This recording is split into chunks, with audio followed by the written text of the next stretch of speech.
Bonjour, je vous propose un exercice sur les combinaisons. Alors, quand est-ce qu'on utilise des combinaisons? On utilise des combinaisons lorsque l'on tire simultanément, lorsqu'on fait un tirage simultané dans un ensemble. Et donc, ça veut dire que l'ordre n'est pas important, voilà, et ensuite qu'on ne peut pas répéter les éléments. Donc, je vous propose un exercice avec un jeu de cartes de 32 cartes. Donc je vous rappelle comment est construit un jeu de cartes avec 32 cartes. Il y a 4 familles, pique, cœur, carreau, trèfle, et dans chaque famille, il y a 8 valeurs, As, 7, 8, 9, 10, valet, dame, roi.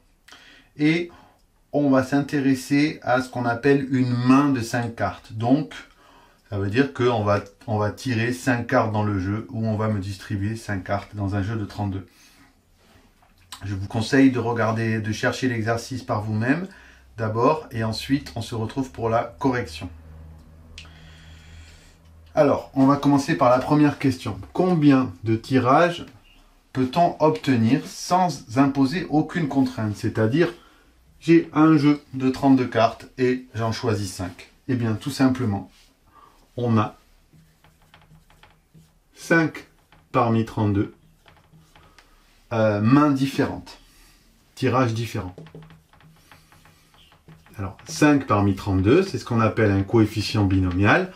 On peut le calculer à la calculatrice sur la Numworks en passant par le menu boîte à outils, puis probabilité, puis dénombrement, puis là vous avez dans le menu dénombrement, vous avez les 3 formules que l'on utilise en terminale, hein, à savoir les arrangements, les combinaisons et les permutations. Et donc on peut calculer ça à la calculatrice. On peut aussi, si on veut, utiliser la définition, hein, factoriel 32 sur factoriel 5 sur 32 moins 5. Voilà. Donc si on décompose, bon, ça n'a pas grand intérêt, mais c'est juste pour expliquer. On fait ça, 29 fois 28.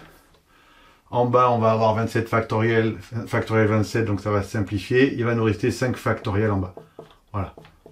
Bon, après, on peut s'amuser à simplifier un peu si on veut, par 5, par 3, par 2, etc. Bon. En tout cas, ça fait 201 000. Ça fait 201 376 mains différentes.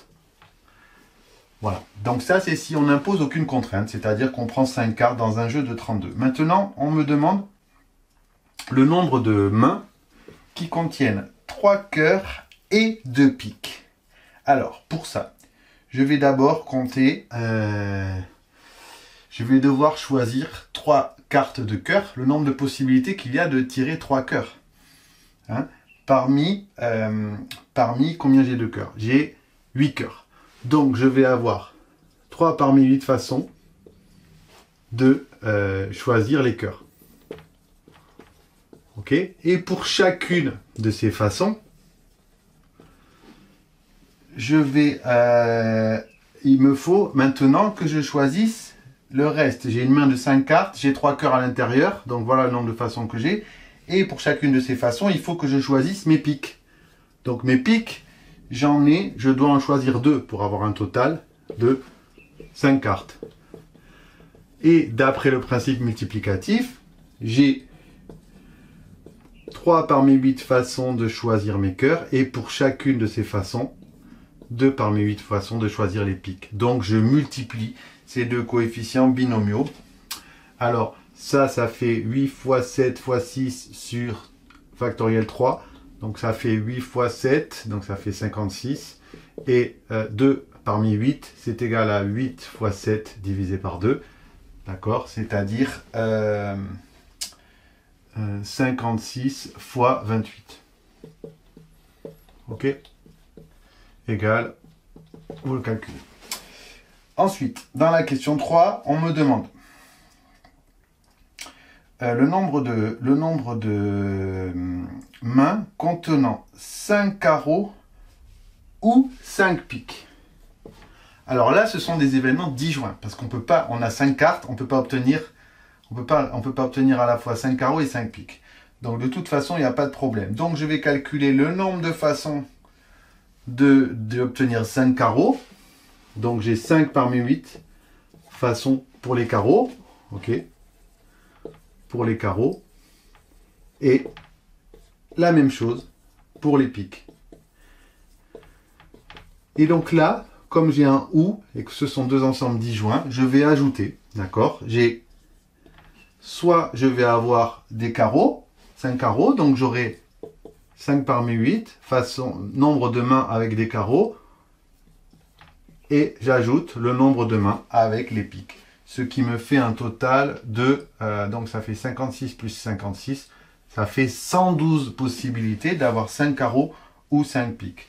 Ici, on peut utiliser le principe additif parce que les événements sont disjoints.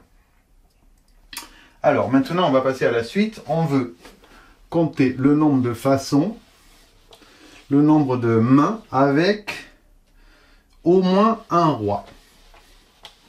Alors, au moins un roi, ça veut dire que il faut penser à utiliser le contraire. C'est-à-dire, au moins un roi, le contraire de au moins un roi, c'est aucun roi. Donc, on va d'abord calculer le nombre de mains ne contenant aucun roi. Ben, si je ne peux pas tirer de roi, ça veut dire que j'ai plus 32 cartes, mais j'en ai 28, parce que j'ai enlevé mes 4 rois. Donc, finalement, j'ai 5 parmi 28. Je dois choisir mes 5 cartes parmi 28. Là, c'est le nombre de mains qui ne contiennent aucun roi. Du coup, le nombre de mains contenant au moins un roi, eh ben, c'est le nombre total de mains moins les précédentes, c'est-à-dire 5 parmi 32 moins 5 parmi 28. Et ça nous fait, je sais pas, je ne l'ai pas calculé. Voilà. Ensuite, ça c'était pour la question D. Et on me dit maintenant au plus un roi. Donc au plus un roi, ça veut dire quoi? Ça veut dire ou aucun roi ou un roi. D'accord? Donc aucun roi, je l'ai déjà fait. C'est là. Je vais calculer maintenant le nombre de mains contenant un roi. Un seul roi. Hein? Un roi exactement.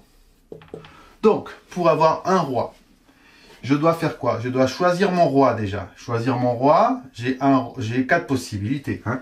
J'ai une possibilité parmi 4, c'est-à-dire 4 possibilités pour choisir mon roi. Une fois que j'ai choisi mon roi, il faut que je prenne mes autres cartes, mes 4 autres cartes. Il me manque 4 cartes pour faire 5.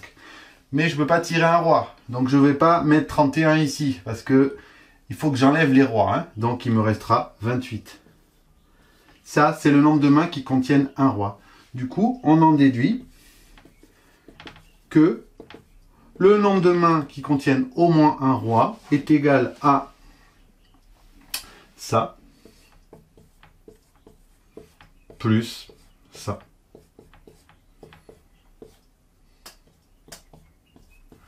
D'accord? Nombre de mains ne contenant pas de roi. Je tire mes 5 cartes parmi les 28. Nombre de mains contenant un roi. D'accord? Alors, on aurait pu faire la question D comme ça aussi, hein, en faisant un roi, puis 2 rois. Donc, on aurait pu faire 2 parmi 4, fois 3 parmi 28, etc., etc. Ça marche aussi, c'est un peu plus long. De toute façon, quand on voit au moins 1, il faut souvent penser à utiliser le contraire.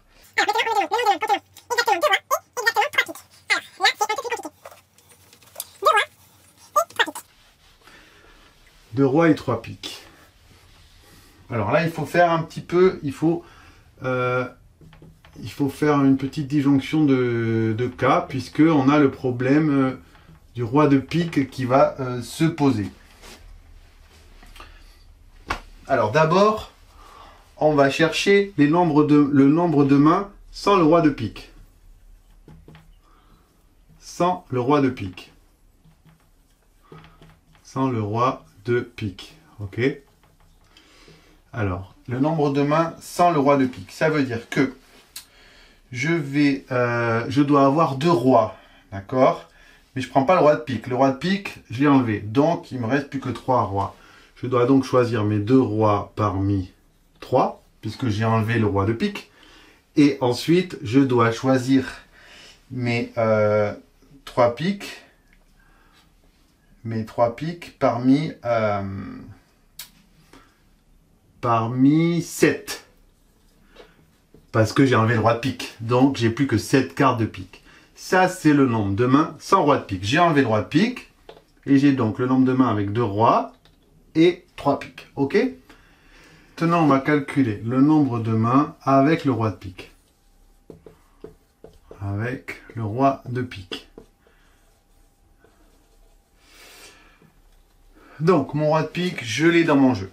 OK? Alors, j'ai déjà un roi. Il me faut encore un autre roi. Donc, combien j'ai de possibilités? Ben, il me reste plus que 3 rois, puisque j'ai déjà le roi de pique dans mon jeu. Donc, j'ai une parmi 3 possibilités pour le roi. Après, j'ai un roi de pique. Donc, j'ai déjà un pique dans mon jeu. Il me reste 2 piques à prendre pour avoir exactement 3 piques.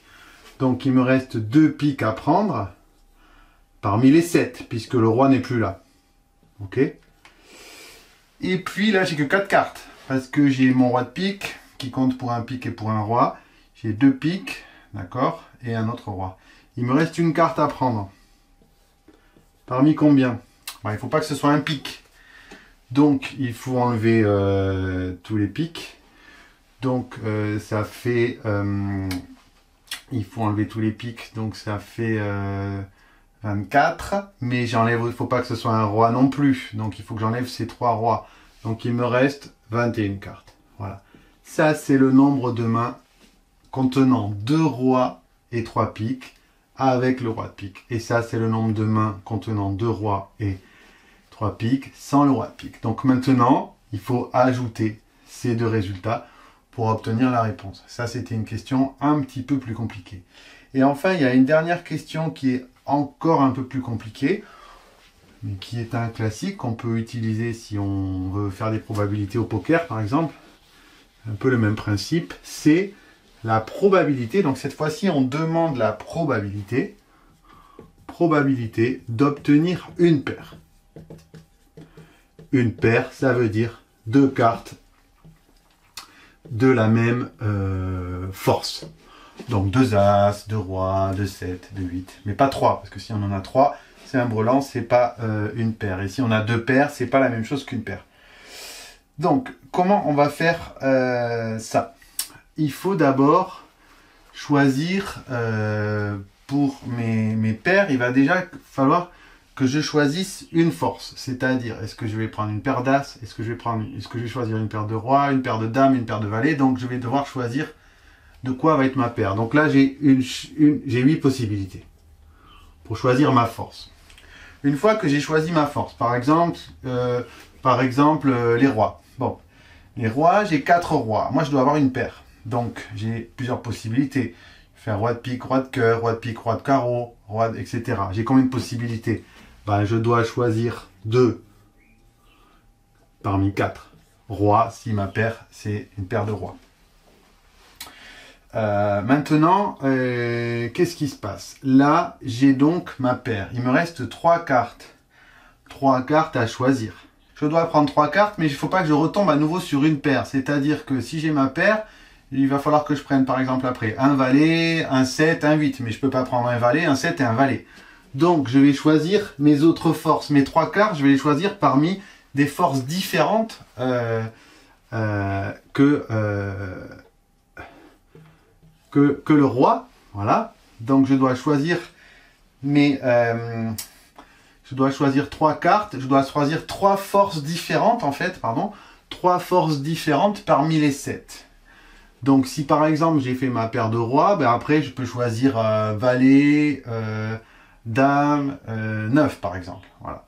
Donc, je dois en choisir 3 comme ça, parmi les 7 qui me restent, puisque j'ai enlevé celle où il y a ma paire. Et dans chacune d'elles, eh ben, je vais choisir à chaque fois une carte parmi les 4. Donc, ça va me faire, ben ça va être pour ma première force, pour ma deuxième et pour ma troisième. Ça, c'est le nombre de mains avec une paire. Donc, je répète, ça, c'est pour choisir la force de ma paire. À l'intérieur de ma force, j'ai 4 cartes. Je dois en prendre 2. Donc là, ici, j'ai mes 2 cartes. Il me reste 3 cartes à prendre pour compléter ma main. Mais mes 3 cartes, je vais devoir les choisir dans 3 forces différentes. Autres que le roi, enfin, autres que celle de ma paire. Donc il m'en reste 7. Je vais choisir 3 parmi ces 7. Et pour chacune de ces forces que j'ai choisies, je vais devoir choisir une carte à l'intérieur de chacune. Et ça, c'est donc le nombre de paires, le nombre de mains contenant une paire. Et maintenant, ça fait, si j'ai bien calculé, ça fait 107 520 mains contenant une paire. Et pour calculer la probabilité d'obtenir une paire, eh bien, il faut diviser ce nombre-là par le nombre de la première question, c'est-à-dire le nombre de mains total, c'est-à-dire 5 parmi 32. Et il me semble que ça fait à peu près 0,53. Donc c'est-à-dire que si on tire 5 cartes d'un jeu de 32, on a un peu plus d'une chance sur 2 d'obtenir une paire quand même. Voilà, alors il y a une autre façon de calculer quand on a choisi notre roi. Cette autre façon, c'est laquelle? Quand j'ai choisi mon roi, ma paire, hein, d'accord, il me reste 28 cartes. Donc, qu'est-ce que je peux faire? Eh bien, j'ai choisi ma paire. Donc ma paire, j'ai mes 2 cartes, il m'en reste 3. Ici, pour ma 3e carte, j'ai 29 possibilités. J'ai 28 possibilités, pardon, puisque j'ai enlevé la famille de ma paire. Donc j'ai 28. Après, pour celle d'après, il faut que j'enlève encore à mes 28 la famille de laquelle j'ai tiré la 3e carte. Donc il me restera plus que 24 cartes. Et après 20. Ça, c'est le nombre de choix pour mes 3 dernières cartes. Mais attention, ici, c'est ordonné. Donc, il va falloir diviser ça par le nombre de façons de permuter ces 3 cartes. 3, 4, 5. D'accord? Parce que si là, par exemple, j'ai roi de pique, as de pique, 7 de carreau et 8 de cœur, ben c'est pareil que 8 de cœur, 7 de carreau, as de pique. D'accord? Il n'y a pas d'ordre. Donc, il faut diviser ça par 3 factoriels, c'est-à-dire 3 fois 2.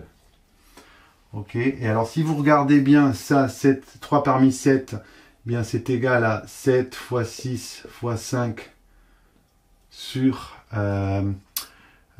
3 fois 2. D'accord? Et ça, c'est 4 fois 4 fois 4. Ok? Alors, le 3 fois 2, ici, il s'en va avec le 6. Ici, on a 7 fois 4. Si je décompose mon 28 en 7 fois 4, mon 24 en 6 fois 4 et mon 20. Ici, j'ai mon 6 qui s'en va d'en bas. Il me reste 7 fois 4 fois 4 fois 20. Et là, j'ai 7 fois 4 fois 4 fois 20, parce que j'ai 5 fois 4. Donc, c'est la même chose. Hein, ce que j'ai fait là, ici. Et là, on peut aussi le faire comme ceci. Voilà, j'espère que c'était clair. Merci.